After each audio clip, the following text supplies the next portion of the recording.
My name is Dr. Vikram Jayaprakash from the Knudsen Clinic, and I'm going to talk to you through your post-operative instructions today. Now, you will have gone through this already with your surgeon at the end of your procedure, but I'm going to want to use this video as a sort of aid memoir to just try and sort of recollect your memory. In short, you finished your operation. Congratulations with that. You've got these grafts that are currently being held in place with a blood clot, meaning that they're quite fragile. The risk of that is that if you knock your head, rub the grafts, or do anything like that, you're going to pull the grafts out and they're not going to grow. What will happen is, over the next 4 or 5 days, the blood clots surrounding that graft will seal, and once that happens, then nothing can pull that graft out, and that graft will continue to grow and hair will sprout from there. Alright, so in short, you look after the grafts for the next 5 days, those grafts will look after you for the rest of your life. Okay, so to that effect, this is your post-op bag, and it's got everything you need in there. And the first thing I'll talk you through is this saltwater spray, the saline spray. It's got something else called ATP added to it, which effectively is going to add oxygen to the grafts. And so what I want you to do, this bottle's got a locking mechanism on it.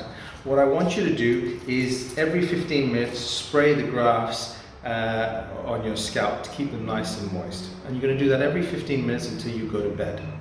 When you go to bed tonight, what will happen is that in here, there is a shower cap. I want you to spray the grafts and then put the shower cap on. That will keep the moisture inside overnight. You don't need to spray the grafts overnight. In the morning when you wake up, you can throw the shower cap away. You don't need that anymore. I want you to carry on spraying the grafts every 15 minutes until this bottle runs out. It should run out sometime tomorrow. Okay, so keeping the grafts moist is going to be key. The next thing is, this is an ice pack, okay? And sometimes we work in the frontal hairline area, and in those scenarios, what will happen is likely to get a lot of swelling in that frontal forehead area. So in this case, what I want you to do is take this ice pack, shake it, you punch it, this will go cold. I want you to ice the forehead, not the grafts, the forehead, like so, every hour for about 10 to 15 minutes. Put it back in the freezer, bring it back out the next hour, carry on icing it until you go to bed tonight. You don't need to ice it overnight, but wake up tomorrow and ice it tomorrow as well. If you can ice it for the first 48 hours, it minimizes the chance of swelling, getting swelling in that frontal area. If in the event that you do get swelling, don't worry about it. Swelling usually tracks down because of gravity. If you notice that, you can put a bit of pressure and try and push the fluid to the side, but sometimes it can seep down and then give you a little bit of a puffy eyes sort of appearance. If that happens, don't worry. It's not going to cause a problem with the grafts at all, and it will go usually around day 3, day 4. So icing is important. If you've had surgery with us with the strip method or FUT, there'll be a linear incision at the back. Generally it's sewed up, and we will make sure that there's been no bleeding, but if you notice any use this pad for a bit of pressure at the back. If you've had FUE surgery, then that's not going to be an issue, but you'll just have multiple little dot-like scars at the back, and generally they don't bleed at all. We've got this blue pad that I want you to put over your pillowcase, blue side down. It just protects your pillowcase. Okay? Your first shower is from tomorrow morning onwards. Okay, and I've got this pink antiseptic solution, and I want you to pour a little bit of the solution over the grafts, stand under a gentle shower and just let it wash through. It is really important to make sure you do this on a daily basis because it keeps the area clean. I really want to make sure you don't touch the grafts, don't rub, certainly don't towel dry your hair. If you can, let the area air dry. But this solution is there to help keep the area nice and clean over the next 5 days. And that, in this and water, are basically the only things that are going to touch your scalp for the next 5 days. Okay?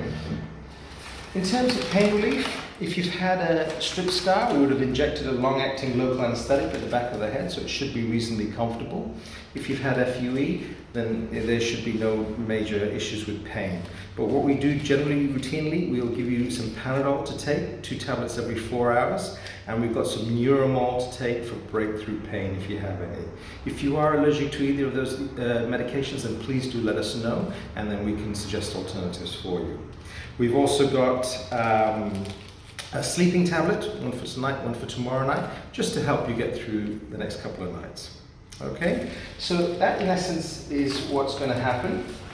And then basically, that's what you're going to do for the next 5 days. After 5 days, what I want you to start doing is rubbing the grafts and getting rid of all the scabs. If you've had FUE surgery, within 2 or 3 days, you can start rubbing the back and getting rid of all the scabs at the back of the head. If you've had strip surgery, again, wait for 5 days and just start gently massaging in the suture line to get rid of all that dried oil that's been trapped in the suture. So in essence, by about day 6, day 7, the area should be nice and clean. All that should be left is tiny little stubble hairs, and the back should be nice and clean as well. All right.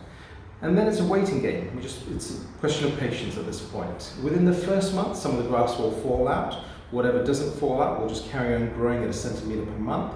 And whatever does fall out will come back on the next cycle, which is in 3 months' time.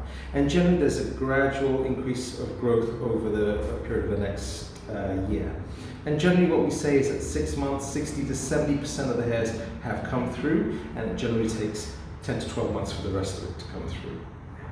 I hope you find this useful. Again, you would have gone through this in person with your surgeon. Any issues, everything is written on this piece of paper in here. The clinic number is all on there, and so is our cell phone number.